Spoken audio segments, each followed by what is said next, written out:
Welcome to a deep dive, tailored just for you. Today Hmm. we're digging into a whole stack of sources, really trying to get a handle on the huge shifts happening in trucking right now. Yeah, a lot going on. We're talking policy debates down in Washington, the market, doing its usual roller coaster thing, and then there's all this new tech. It feels like it's coming fast. That's right. And this isn't just, abstract news. This is the stuff that directly impacts your world, your routes, your income, definitely your future on the road. Exactly. We've got insights here from Truckers VA looking at potential laws, market updates from the Owner-Operator Trucker Association, some analysis of what the big players are doing, and even a look at, well, electric freight, the whole picture. It really feels like you need a roadmap just to keep track of it all. And our mission here is basically to cut through that noise. We want to pull out what these sources say matters most to you, look at it from different angles, and hopefully give you a clearer sense of how to, well, navigate all this change. We're trying to be your guides here. Yeah, it's about understanding the forces at play, Yeah. seeing how everyone is reacting, policymakers, the big companies, independent drivers, even state governments, everyone's feeling the pressure. And like Hervey from Life. As a trucker points out in one source, seeing these things from all sides is just crucial right now. Absolutely. Okay, so let's jump into this first big one. Imagine seeing a big rig, rolling down the highway and there's nobody behind the wheel.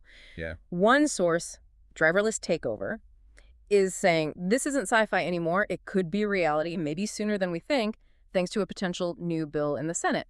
The big, beautiful bill, some are calling it. Right. This bill, the main goal is to take the power away from individual states when it comes to regulating autonomous trucks and put it all at the federal level.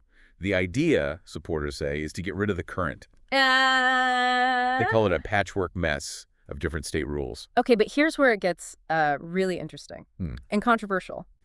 The supporters, think Silicon Valley, the big freight companies, Wall Street investors who've poured billions into this. They argue a single national standard will unleash innovation. And they claim it'll make roads safer by taking human error out of the equation. Safer trucks. That's the line. But truckers and unions, they're not buying it, not at all. No. One source says they are, quote, livid. They see it as, profits over people. Right. And a big concern is this idea of federal preemption. Basically blocking states like California or New York, states that have already shown they're cautious, from banning or even just strictly regulating these self-driving trucks, Yeah. especially the heavy ones, over 10,000 pounds. And that caution isn't just pulled out of thin air, right? The sources say states like California paused on heavy AVs because they felt the real-world testing data just wasn't there. Exactly. Especially for things like, sudden blizzards, tricky construction zones, steep mountain roads. Yeah, the unpredictable stuff. Right. The tech just hasn't proven itself in those situations, truckers argue. And handing the final say to federal regulators and lobbyists feels like cutting out legitimate safety concerns at the state level.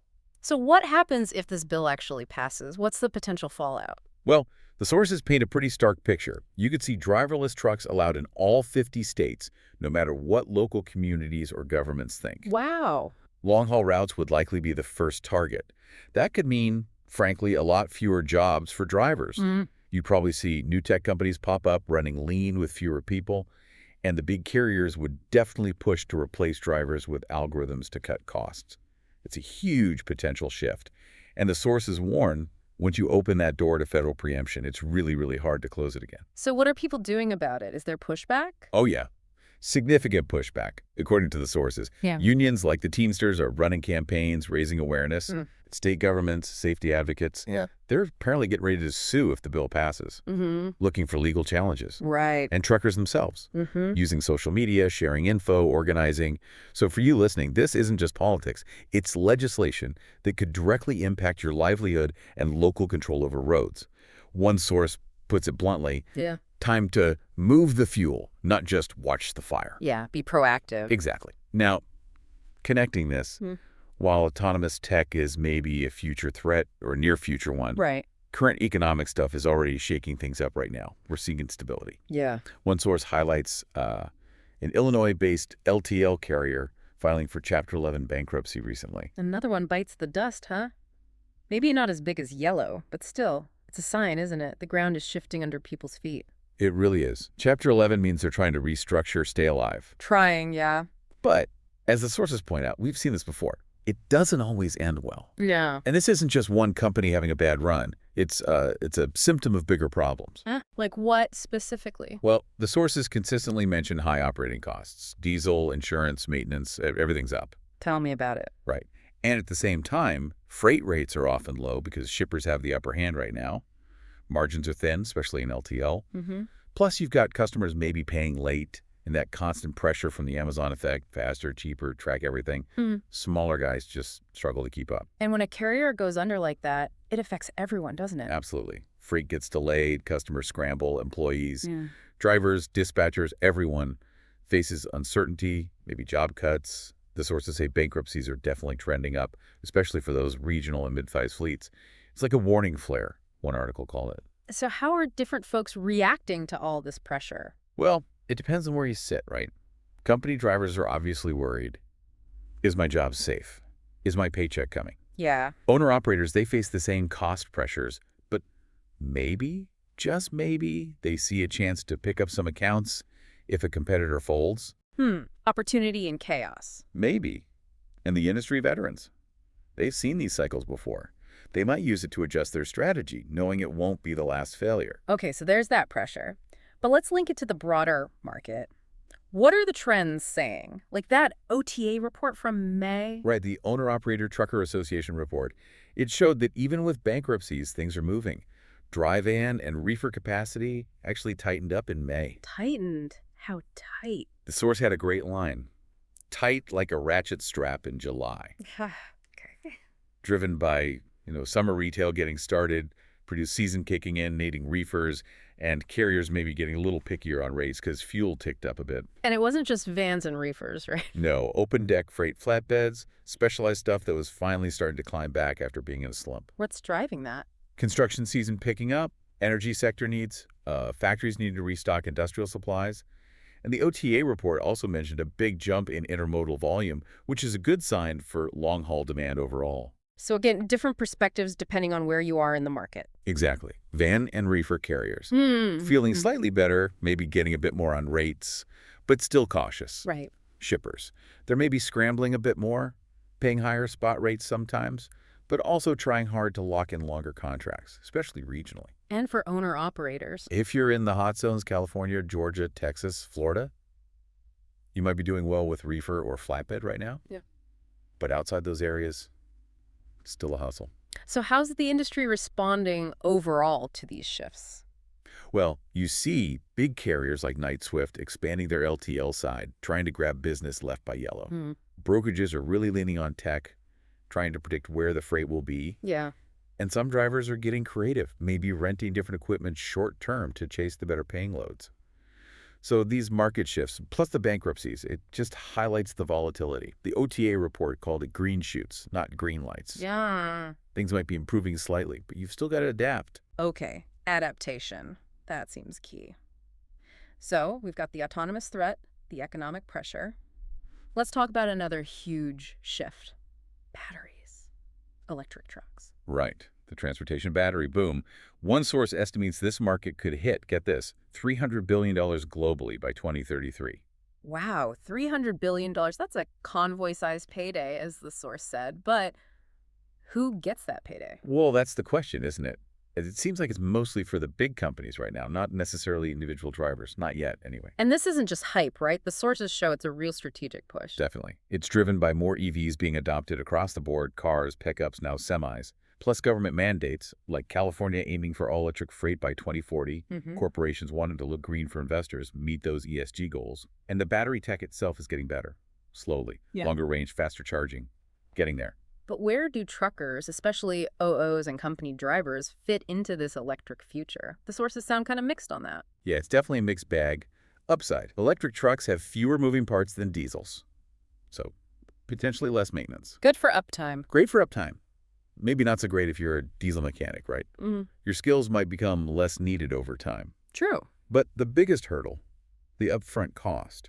Sources say electric rigs are still like $300,000 or more. Oof. Yeah.